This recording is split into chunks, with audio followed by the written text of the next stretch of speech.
La filosofía está relacionada con la reflexión sobre la existencia, sobre el ser. A mis alumnos les digo que la mejor manera de comprender la filosofía es a través de algo que podemos denominar la experiencia filosófica, la cual está vinculada con la toma de conciencia de nuestra propia existencia. El universo está poblado de seres. Nosotros mismos somos algo. Pero el escritorio, la lámpara y la silla nunca sabrán que existen.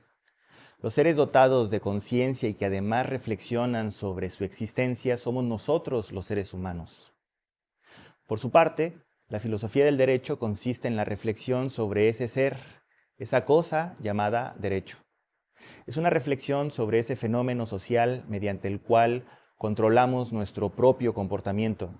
Y desde mi punto de vista, al igual que la filosofía en general, la filosofía del derecho es fascinante. Uno de los temas principales al interior de esta disciplina es el de las corrientes filosóficas del derecho. Por ejemplo, el debate entre el positivismo y el naturalismo. Estas corrientes filosóficas son corrientes de pensamiento jurídico que buscan reflexionar sobre lo que es el derecho, es decir, responder a la pregunta ¿qué es y cuándo es válido el derecho? Quizás el debate, por ejemplo, entre el positivismo y el naturalismo parezca un debate anticuado o trillado, pero en mi opinión no es así. Claro que es un debate antiguo, existe desde la antigua Grecia. En la obra de teatro de Sófocles llamada Antígona, se plantea la distinción entre el derecho positivo y el derecho natural. Y desde entonces hasta la actualidad, un sinfín de autores y pensadores han abordado el tema.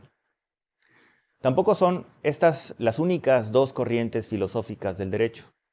En cualquier caso, el positivismo es una corriente filosófica que sostiene que el derecho es válido cuando es creado por una autoridad, cumpliendo con un procedimiento formal preestablecido y para un territorio determinado. En México, una ley es válida, es decir, una ley es ley, cuando es creada por el Congreso cumpliendo con el procedimiento previsto en los artículos 71 y 72 de la Constitución y es válida para el territorio nacional mexicano. Ronald Dworkin, refiriéndose al modelo o teoría del derecho de John Austin, dice que para los positivistas, si se quiere saber qué es el derecho, basta con mirar qué es lo que ha querido el soberano, el poderoso, aquel que detenta el poder dentro de una sociedad política. Eso que quiso en el marco de los procedimientos de creación del derecho, eso es el derecho. Si la élite que detenta el poder en Cuba o si el dictador de Corea tuvo la fuerza de imponer sus mandatos al resto de la sociedad, esos mandatos son el derecho, es decir, un conjunto de mandatos emanados desde el ámbito del Estado para regular el comportamiento humano. Esta es una concepción cruda y realista del poder y del derecho. El derecho no es sino una herramienta de la política, es la voz del poderoso. Y poco importa si esos mandatos son justos o injustos. Esto es lo que se conoce como la tesis positivista de la separación entre el derecho y la moral. Hans Kelsen diría que podemos calificar al derecho como bueno o malo, como justo o injusto. Eso siempre lo podremos hacer, pero su injusticia es irrelevante para su validez. El positivismo depuró al derecho de elementos que contaminaban nuestra comprensión de este fenómeno social. Tan solo basta con recordar el título del famoso libro de Kelsen, La teoría pura del derecho. El positivismo, como decía antes, depuró al derecho de elementos, vamos a decir, metafísicos, como por ejemplo Dios. Dworkin solía destacar que el positivismo supuso eso, un escepticismo metafísico, lo cual fue muy sano y muy acertado por parte del positivismo. Pero uno de los grandes defectos del positivismo es que además asumió, también en palabras de Dworkin, un escepticismo moral. Para el positivismo, el derecho y la moral son cosas distintas. O dicho de otro modo, la moral es irrelevante en términos de la validez del derecho. A pesar de algunos o muchos de sus aciertos, considero que el positivismo constituye una concepción errónea, incluso reduccionista. En cuanto al justnaturalismo, este se caracteriza por introducir una dimensión moral en el derecho y defiende, por lo tanto, la tesis de la vinculación entre el derecho y la moral. En la Universidad Autónoma de Sinaloa nos hemos alejado, creo afortunadamente, del formalismo del juspositivismo. No creo que sea anticuada la filosofía del derecho ni sus debates. Lo que sí me parece anticuado es que sigamos anclados, por ejemplo, al juspositivismo kelseniano. Me parece que nuestra universidad se caracteriza por acercarse a otros ámbitos, como por ejemplo los debates anglosajones de autores como Jeremy Bentham, John Austin, Hart, Fuller, Dworkin, Finis y otros. Ronald Dworkin es, a mi juicio, el gran filósofo del derecho de los últimos tiempos. Él estudió las formas en que el derecho y la moral sí están relacionados y demostró que el derecho está compuesto no solo por reglas o normas jurídicas, sino también por principios de carácter moral. Y lo genial es que lo demostró a través de casos judiciales. Hay que considerar que los derechos humanos no son sino valores morales. La vida es valiosa, es un valor. La libertad, la igualdad, la dignidad, claro que son valores. Claro que hay una vinculación entre el derecho y la moral. Y claro que en el derecho hay contenidos morales. Nuestra Constitución está plagada de ellos. Podemos llamarlos principios, valores, derechos humanos, derechos constitucionales. Son nombres diferentes para una misma cosa. Y los casos de ponderación son, de hecho, casos de colisión entre principios o valores en el ámbito jurídico. Me parece que el juspositivismo es reduccionista porque en su asepsia o desinfección moral termina por defender una concepción del poder basada en la ley del más fuerte.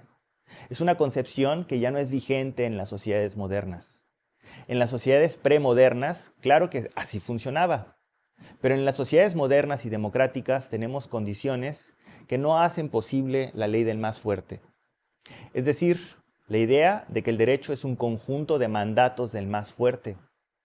En las sociedades democráticas entran en juego elementos como la participación y no la exclusión, el debate y el consenso y no la fuerza ni la imposición del poderoso, los derechos humanos, las instituciones que limitan el poder del Estado y de los gobernantes, los valores como la dignidad.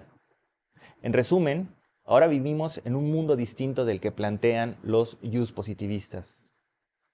Otro aspecto igualmente interesante es que si bien la filosofía es teórica, eso no significa que esté desvinculada de la realidad ni de la práctica. Por el contrario, un ejemplo ha sido el debate en torno al derecho nazi. Desde el punto de vista del juspositivismo, el derecho y las leyes del régimen nazi eran derecho porque fueron creadas por la autoridad, cumpliendo con un procedimiento formal preestablecido y para un territorio determinado. Como ocurre en cualquier régimen dictatorial o autoritario, diríamos que las leyes válidas o que las leyes son válidas aunque sean injustas, si se cumple con esos requisitos. Por su parte, el justnaturalismo diría que las leyes del régimen nazi eran formalmente válidas, pero que no eran válidas en realidad, no en esencia, tan solo por la grave y sistemática violación de derechos humanos. Alguien respondería que ahora consideramos esas leyes como inválidas, pero solo porque las leyes o porque esos derechos humanos fueron posteriormente positivizados. Pero quien diga eso creo que no comprende la noción misma de derechos humanos. Otro caso distinto que yo estudio con mis alumnos es la sentencia de amparo directo 6/2008 de la Suprema Corte de Justicia de la Nación. Se trata de un caso de una persona con un estado intersexual que al nacer fue registrada como varón, pero al entrar en la adolescencia le crecieron pechos. Le hicieron estudios y descubrieron que a pesar de que tenía pene, no tenía testículos y que de hecho tenía un ovario. Al entrar en la vida adulta, esta persona solicitó legalmente su cambio de nombre y de sexo en su acta de nacimiento, así como la expedición de un acta completamente nueva. El juez rechazó la expedición del acta nueva porque los casos como el de esta persona no estaban previstos por la norma jurídica. Después de la apelación, se confirmó la sentencia y se interpuso un amparo que resolvió la Suprema Corte. Por su parte, la Suprema Corte decidió que claro que podía expedirse un acta nueva, pues debían protegerse los derechos humanos de esta persona, tales como la no discriminación, la dignidad, la privacidad, la identidad, el libre desarrollo de la personalidad, entre otros. Este último derecho, el libre desarrollo de la personalidad, es un muy buen ejemplo de la noción de derechos humanos, pues no estaba reconocido como tal en el derecho constitucional mexicano. Ahora bien, lo interesante es que la sentencia del juez de primera instancia podría clasificarse como ius positivista, en virtud de que el juez redujo ese fenómeno llamado derecho a lo que está plasmado o no en la norma jurídica. La persona con el estado intersexual no tenía derecho al acta nueva porque la norma no le concedía tal cosa. Bajo esta óptica, tenemos derechos no inherentes, sino otorgados por la autoridad, por el Estado.